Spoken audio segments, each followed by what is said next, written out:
Meus queridos, paz do Senhor. Amém. Louvado seja Deus por mais esta oportunidade que temos de estarmos reunidos na casa do Senhor. Muito obrigado ao Léo, primeiro a Deus, ao Léo, na pessoa do pastor Geazi, pela confiança de me passar aqui mais uma vez o púlpito para nós compartilharmos uma palavra. Eu quero que você abra comigo a sua Bíblia no Evangelho de Mateus, capítulo 12. Evangelho de Mateus, capítulo 12, nós leremos do 1º ao 9º versículo. Um texto muito bonito, interessante, que nos traz uma excelente reflexão, principalmente de gratidão pela cerimônia que nós estamos prestes a celebrar daqui a pouquinho. A Santa Ceia do Senhor. Mateus 12, do 1 ao 9, dizem assim: Naquele tempo, passou Jesus pelas searas em um sábado, e os seus discípulos, tendo fome, começaram a colher espigas e a comer. E os fariseus, vendo isso, disseram-lhe: Eis que os teus pais, eis que os teus discípulos fazem o que não é lícito fazer num sábado. Ele, porém, lhes disse: Não tendes lido o que fez Davi quando teve fome, ele e os que com ele estavam? Como entrou na casa de Deus e comeu os pães da proposição, que não lhe era lícito comer, nem aos que com ele estavam, mas só aos sacerdotes? Ou não tendes lido na lei que, aos sábados, os sacerdotes no templo violam o sábado e ficam sem culpa? Pois eu vos digo, o sábado é Senhor. Amém? Um momento muito bonito Jesus vivia, de ensino aos seus discípulos, e agora era um ensino prático. Não mais ele faria algo teórico somente, mas agora era um ensino prático. Os discípulos, eles teriam noção do que os aguardavam quando eles não tivessem mais fisicamente Jesus entre eles. Entre Malaquias e Mateus, em média 400 anos se passaram. O último dos profetas do Velho Testamento, em que Deus usou para levar ao povo uma palavra de conserto, convocando os mesmos a voltarem às origens, porque, mais uma vez, o povo tinha se deixado levar e se corrompido. Deus usa Malaquias, um livro lindo, pequeno, então eu te convido a meditar quando possível, e ele é um divisor de águas. O povo não deu ouvido ao Senhor, e por em média 400 anos, não houve uma voz profética, não houve um líder que se destacasse, e o povo não se deixou levar pelo bem, muito pelo contrário, corrompeu-se. Para que as sinagogas continuassem a funcionar e a hipocrisia reinasse ali, alguns homens se nomearam fariseus, uma classe se nomeou fariseu, e eles estudaram o Pentateuco, as mensagens de Isaías, que eram a Bíblia da época, ou a base da palavra na época, e viram as ordens de Moisés, os estatutos, mandamentos que o Senhor havia dado ao povo, e vamos dizer assim, sem uma heresia, eles criaram para eles impor ao povo algumas normas e procedimentos que o povo deveria obedecer. Caso não fizesse isso, seriam expurgados, expulsos da sinagoga. Estes homens, eles eram maus, eles impunham condições ao povo, mas eles não viviam aquilo que impunham. Então eles tinham um evangelho de aparência, mas o coração mesmo, Jesus em outros momentos confrontou esse povo, chamando os mesmos de raça de víboras, enfim. O que era na prática externa, e quando isto visto, iria denotar que eles obedeciam à palavra, eles faziam diante de todo o povo. E fora dali, eles viviam uma vida mentirosa e impunham estas regras ao povo. Como eu disse, quem não obedecia era expulso. Estes homens, então, eles tinham como meta acompanhar Jesus para ver se Jesus cometia um delito em relação a estas leis que eles punham, porque elas tinham base lá nas leis de Moisés, que era a Bíblia da época. E como Jesus ainda não havia morrido, estas regras ainda eram necessárias de serem obedecidas, porque era isso que levava o povo a Deus. Ainda não tinha acontecido a celebração que nós comemoramos hoje, a redenção dos nossos pecados através de Jesus na cruz do Calvário. Eles seguiam a Jesus, enquanto a multidão seguia, com curiosidade de ver o que ele fazia. Outros, devido às notícias das curas e libertações, também queriam ser libertos e curados. Estes homens seguiam de uma forma presunçosa, dissimulada, premeditada, para tentar constranger e inibir Jesus Cristo. Aí eu abro um parênteses aqui. Até Jesus sofreu perseguições, e às vezes nós não queremos suportar ou admitir que em algum momento nós podemos sofrer algumas perseguições e até rejeições. Então esses homens, eles estavam firmados naquelas letras. Jesus então agora, ele segue jornada de milagres. Se nós dermos uma olhada nos capítulos anteriores, nós vamos ver que Jesus visitou alguns locais, realizou milagres, fez convites ao povo para segui-lo. Havia uma multidão sendo salva, uma multidão sendo curada, e os discípulos sendo treinados para apóstolos, o que aconteceria após a morte. Nisto tudo, não gosto muito desse tipo de coisa, mas nisto tudo, nós olhamos e temos a certeza absoluta que era um agir maligno para tentar com isso barrar o crescimento da propagação do Evangelho, frustrar os planos de Deus. Isto sempre vai acontecer. Quando Jesus nasceu, ele precisou sair um pouquinho para o Egito para não ser morto por Herodes. E Deus poderia ter resolvido o problema de uma outra forma, mas ele permite que José, Maria e a família saiam, ficam um pouco no Egito, e depois, com a morte de Herodes, eles retornem, estejam em Nazaré, para também cumprir as mensagens do profeta Isaías. Então, em tudo, Deus estava trabalhando. Estar com o Senhor na nossa vida, no centro até da vontade de Deus, cumprindo o ID, não nos traz isenção de perseguição, não nos traz isenção de dificuldade, mas nos traz garantia que o Senhor é conosco. Isto é fato. Pastora Teresa, Deus me mostra o seguinte, como se alguns pontos de claridade chegassem na cabeça da senhora, nos ombros da senhora, com todo respeito, nas regiões dos ossos aqui da bacia, e Deus não é obsceno, pontos de luz, nos joelhos da senhora, nos calcanhares da irmã, nos dois calcanhares, nos dois joelhos, nos dois lados dos ossos. O Senhor ministra no meu coração que está trabalhando com desinflamação neurológica na irmã esta noite aqui. Então existe uma predisposição de inflamações nos nervos da irmã, e isto traz mal-estar, dor, às vezes comprometimento nas funções até simples de mobilidade, mas a mão do nosso Deus desinflamou estas regiões na condição neurológica de forma natural. Então os músculos também estarão mais relaxados e o nome do nosso Deus vai ser louvado nisto. Até o sono da irmã será melhor, mais reparador, porque Deus está trabalhando num processo de desinflamação. E a irmã verá a fidelidade do Senhor mais uma vez na tua saúde. Até algumas funções orgânicas assustadas com essas inflamações, porque nós somos um órgão depende do outro. Algumas funções orgânicas, elas estavam todas meio que assustadas.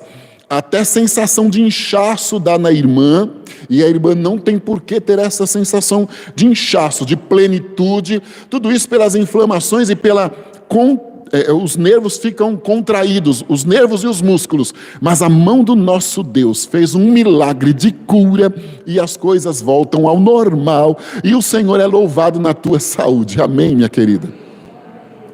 Estava lá, então Jesus, seguindo para anunciar a palavra, para alcançar pessoas, e estes homens na espreita para pegar uma falha.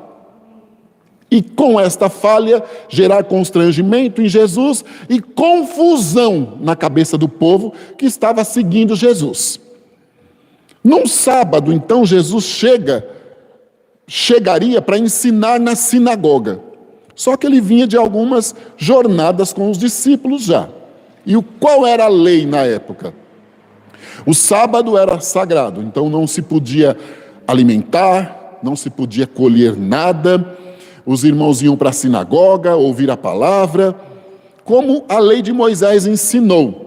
Glória ao nome do Senhor Jesus, que no momento em que ele disse, Pai, tudo está consumado, o véu do templo se rasgou de alto a baixo, a porta da salvação foi aberta, nós não precisamos mais de um representante diante de Deus, todos nós podemos nos chegar diante do Senhor, e nós não precisamos mais de um dia específico para um sacrifício pelos nossos pecados, para irmos adorar. Agora a porta da graça está aberta, então todos os momentos são momentos de adorar, todos os momentos são momentos de receber vitória, todos os momentos são momentos de nós termos novas experiências com o nosso Jesus Cristo. Mas na época não. Então quando eles veem que os discípulos tinham tido fome e não tinham resistido a algumas espigas de milho e haviam comido, eles vão e ao invés de estarem atentos, preocupados pela condição física que os discípulos poderiam estar enfrentando, pelos grandes milagres, prodígios, maravilhas que Jesus havia realizado, eles se pegam a este detalhe, e como acabamos de ler, eles vão lá e dizem assim, mas pode alguém se alimentar no sábado? Isso diante do povo. Aí o Senhor Jesus, com sabedoria, traz à memória deles uma lição em que, num momento de batalha, Davi, fugindo de inimigos e procurando encontrar novamente a espada pela qual ele havia matado Golias, fugindo de Saul, procurando encontrar esta espada, ele chega e os seus servos, o exército que acompanhava Davi, estava com fome, e Abimeleque permite que estes homens se alimentem da mesa da proposição, ou seja, da parte do sacrifício pacífico que era ordenado ao sacerdote e à família para se alimentar. Isto eles se esqueceram, né? Que mesmo no tempo da lei, protocolos foram quebrados, porque a emergência da saúde de Davi para a batalha pelo povo de Israel foi necessária, mas se esqueceram disso. Então Jesus refresca a memória deles e continua a dizer de forma bem compreensível que ele era maior do que toda a lei e maior do que todo o templo que estava ali, e que estes homens, eles precisavam estar atentos a ações e atitudes do coração. O Senhor disse assim, eu prefiro que haja misericórdia, compaixão, amor, compreensão, do que propriamente sacrifício. Porque caso isso estivesse acontecendo, não haveria condenação para inocentes. E agora ele afirma, ratifica e confirma que ele era o Filho do homem e que até o sábado pertencia a ele e que ele tinha todo o poder até sobre o sábado para realizar milagres. Então Jesus dá uma lição, dizendo a estes homens que o mais importante eram ações que eles poderiam ter tiradas de dentro do coração, e não propriamente estas ações externas que agora nós podemos nomear como uma religiosidade, e que estas ações externas não fariam efeito algum caso eles não tivessem realmente a compreensão da necessidade de fome daqueles homens e do Senhor socorrê-los para que o povo continuasse a ser alcançado por Jesus Cristo. Irmãos, nós nos preocupamos muito com o que vão dizer sobre nós. Nós nos preocupamos muito com as nossas ações externas, e elas devem mesmo serem conduzidas pela palavra, estarem regradas no caráter de Cristo, porque é onde nós estamos enxertados. E às vezes estas preocupações nos roubam as primordiais preocupações, que é um temperamento controlado pelo Espírito. Os frutos do Espírito passam a ficar um tanto quanto mais irrelevantes, porque eles talvez não serão observados ou levados em consideração, ou em algum momento a mansidão, a temperança, o equilíbrio, ele pode até gerar um mal-entendido de cumplicidade, imparcialidade, parcialidade, ou até mesmo de indiferença, ou gerar alguns pseudônimos como nós estarmos querendo ser santos demais, coisas desse tipo que podemos passar. Estamos vulneráveis a tal. Mas a palavra do Senhor está nos dizendo que o que está mais visível aos olhos do nosso Jesus Cristo é o nosso interior. E Ele está preocupado com o nosso interior. E quando o nosso interior está protegido, resguardado e firmado verdadeiramente em Jesus Cristo, as nossas atitudes externas, elas seguem este padrão. Então o amor fala mais alto. Eu consigo sentir e interceder pelo meu irmão. Eu consigo sentir a necessidade do mesmo. Eu não vou colocar protocolos ou qualquer ação externa superior a esta que é a misericórdia de Deus, que é a causa de não sermos consumidos. Eu não vou colocar nada à frente. Eu vou estar sempre preocupado em demonstrar o meu carinho, o meu amor, a minha compreensão.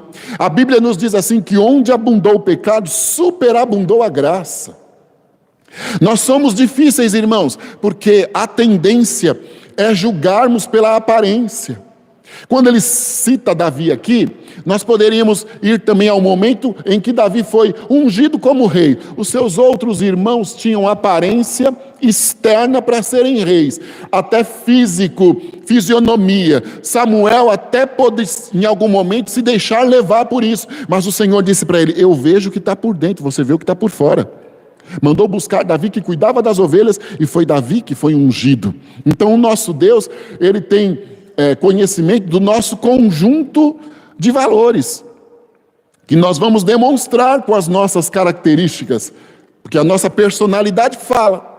Que Deus nos ajude, irmãos, e que jamais tenhamos ações como estes fariseus.